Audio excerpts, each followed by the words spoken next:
Précédemment dans Exodus. Exodus 2 à la Terre. Tout est prêt de notre côté pour le départ. Toujours aucune nouvelle d'Exodus 1, je présume? Non, malheureusement, toujours rien. Lieutenant, avez-vous des nouvelles d'Exodus 1? Aucune réponse à nos messages, mais on capte un vague signal venant de la route qu'il devait prendre. Il faudrait peut-être se rapprocher? Ça nous éloignerait de notre route. Mais c'est à la colonie de décider. Lieutenant, allez récupérer la boîte noire dans le cockpit. Bien reçu. Je vais checker les réservoirs, capitaine. Je vérifie les réserves. 38%. Ce qui veut dire qu'avec ce niveau, on n'a plus besoin de sacrifier des gens. Le vaisseau Exodus 2 vient d'émettre un signal balise. Vous pouvez le couper? Non, je peux pas, hein. C'est pas une signature Exodus. Oh, et maintenant nos radars détectent du mouvement. Sergent, combien de temps pour récupérer les réservoirs? Si la navette fonctionne, ça peut être fait en 3 heures. Où en est le signal? Il sera sur nous dans moins de 3 heures.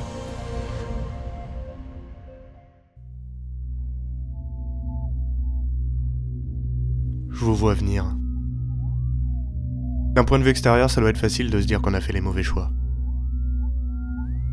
Mais de l'intérieur, c'était tout sauf évident. Comment ça aurait pu l'être? On a récupéré la boîte noire d'Exodus 2, mais c'est pas pour autant que c'est devenu plus clair. Même si j'ai bien quelques hypothèses.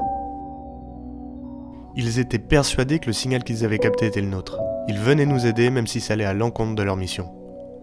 Vous venez de pénétrer dans la zone interdite aux nouvelles colonies. Nous n'hésiterons pas à utiliser la force. Quoi? Et Exodus 1? Ici Exodus 2, nous étions à votre recherche. Capitaine, 2 signaux en approche rapide. On ne sait pas qui, on ne sait pas quand, mais une chose est sûre en tout cas, les personnes sur qui ils sont tombés, ce n'était pas nous.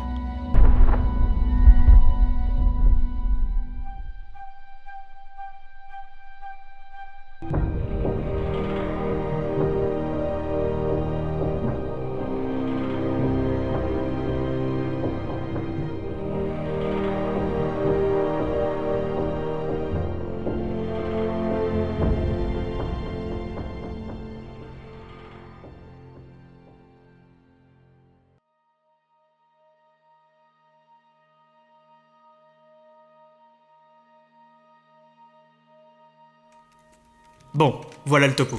Une équipe est en train de récupérer les réservoirs et les antennes de communication d'Exodus 2. Et on a 3 heures avant l'arrivée du signal sur nous. Je veux des réponses. Qu'est-ce qui se passe, bon sang? Capitaine, vous savez très bien à qui il faut demander ça. Il est toujours en cellule en attente de son procès après ce qu'il a fait. Je pense pas que le procès soit le plus urgent à l'heure actuelle, hein, et vu la situation, il serait pas malvenu de comprendre ce qui se passe. Amenez-le. Capitaine, Que ça soit clair, votre mutinerie n'est pas pardonnée. Mais vous êtes celui qui a trouvé le système Nova, et objectivement le plus à même à comprendre ce qui se passe. Éclairez-nous. tout ce que j'ai, ce sont des hypothèses. J'avais pas tellement prévu ça non plus. Ah bah ça valait le coup de vous faire venir. Bon, hormis le fait que visiblement il y a du monde dans le coin, et qu'ils ont pas l'air super amicaux, ce qu'on veut surtout savoir c'est comment c'est possible qu'Exodus 2, qui était encore sur Terre quand on est parti, se retrouve en ruine devant nous, comme s'il était là depuis 2000 ans. C'est forcément à cause du trou de verre. Il s'est probablement passé quelque chose pendant sa traversée. Un trou de verre déforme le tissu de l'espace-temps. Tout est modifié. Lorsqu'on l'a traversé, il se peut que notre problème avec les réservoirs nous ait ralenti, en quelque sorte, et qu'on ait passé plus de temps que prévu à l'intérieur. Et donc Exodus 2, s'ils n'ont pas eu de problème, nous aurait peut-être doublé à ce moment-là. Ils ont rattrapé leurs 2 semaines de retard sur nous en quelques secondes. Ouais. Enfin, la carcasse de leur vaisseau a l'air d'être là depuis des centaines d'années. On a passé 10 jours aux abords du trou de verre.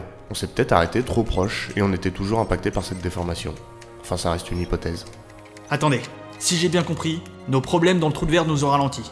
Exodus 2 nous a doublé pendant ce temps-là, et ensuite nos réparations à côté du trou de verre nous ont fait perdre encore plus de temps pendant qu'Exodus 2 lui avançait.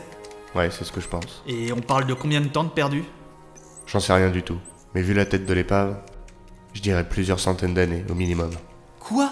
Ça devient tordu. Non mais attendez, il est fou. Son séjour en cellule lui a pas fait que du bien. Et vous expliquez ça comment alors? Qu'il ait raison ou non, c'est la seule explication qu'on ait à l'heure actuelle. Même s'il faut bien avouer que c'est du délire. Capitaine, un deuxième signal en approche. Ah, c'est pas vrai. Sur nous dans combien de temps? Je peux pas vous dire. J'ai l'impression que leur trajectoire ne les mène pas jusqu'à nous. Ils semblent quitter la planète Nova rapidement. Parce que Nova est habité du coup? Ah, on a du bol mine de rien, hein. On a cherché de la vie pendant des années sans jamais rien trouver, et là, en 2 secondes, on reçoit 2 signaux différents. Sergent, combien de temps avant de pouvoir établir le contact? Plus ou moins 1 heure, capitaine. Bon, en attendant, activons-nous sur la récupération des ressources.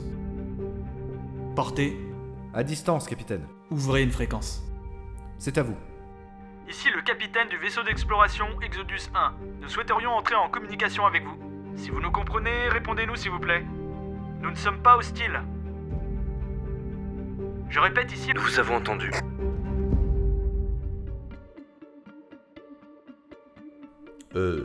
Faudrait pas dire un truc?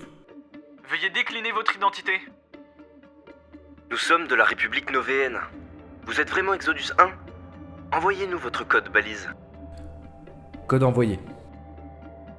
Oh bordel, c'est vraiment eux. Pouvez-vous nous expliquer ce qu'il se passe? Nous récupérons des ressources sur un vaisseau de notre flotte qui a visiblement été attaqué. Vous connaissez les responsables de leur mort? Écoutez, on a beaucoup de choses à vous raconter. Mais ne vous inquiétez pas, nous ne sommes pas hostiles. Par contre, on ne peut pas rester là. Suivez-nous jusqu'à la planète Nova. Sergent, on en est où des ressources? Ça avance, mais on a encore besoin de temps. Nous n'irons nulle part sans avoir eu d'explication. D'accord. Mais sachez qu'aussi dingue que ça puisse paraître, tout ce que je vais vous raconter est la stricte vérité. Et je crois qu'au fond, cette vérité, on s'en doutait tous. L'un des vaisseaux Exodus avait réussi sa mission. Exodus 3 était le dernier à partir de la Terre, et ne devait le faire que si les 2 premiers Exodus ne parvenaient pas à leur planète, ou si un problème survenait. La Terre a reçu le message d'Exodus 2 et a renforcé la structure du dernier vaisseau pour passer le trou de verre. Du coup, ils n'ont eu aucun souci, et ils sont passés devant. Loin devant.